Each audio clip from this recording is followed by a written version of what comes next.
L'énergie solaire d'abord est en pleine expansion, c'est-à-dire que depuis une dizaine ou une quinzaine d'années, le monde s'est rendu compte que c'était une source d'énergie qui était accessible, viable et probablement qui allait se développer fortement dans les 50 premières années. Donc c'est d'abord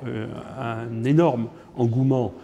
scientifique, technologique et économique autour de l'énergie solaire. Cet engouement a conduit à des excès, en particulier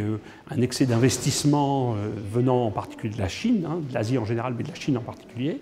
qui a donné un marché qui s'est un peu effondré au niveau de la production des modules et qui, d'un autre côté, permet par ailleurs d'avancer un peu plus vite sur la fabrication de l'électricité, parce que les modules pas chers veut dire un peu de malheur pour ceux qui les fabriquent, mais un peu de bonheur pour ceux qui les achètent. Je pense que l'énergie solaire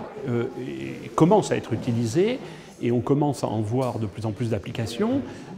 Le problème le plus important est qu'il faut que le coût de la production d'électricité venant du solaire se règle par rapport au coût de l'électricité venant d'autres domaines. Donc il y a un problème économique logique à résoudre, qui est le mûrissement d'une technologie et surtout de sa mise en application, c'est-à-dire la construction et l'utilisation de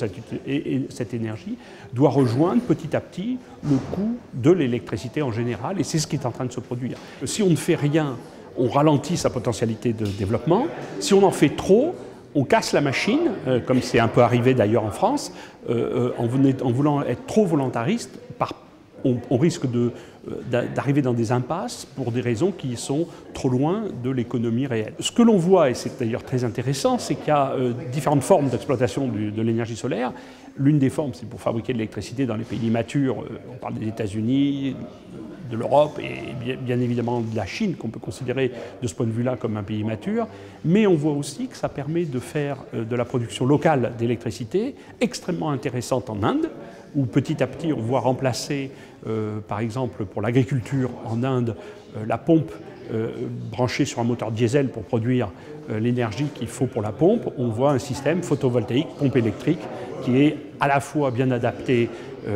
à l'agriculture délocalisée, puisqu'il n'y a pas de réseau électrique qui arrive jusque-là, et qui est bien évidemment moins polluante et plus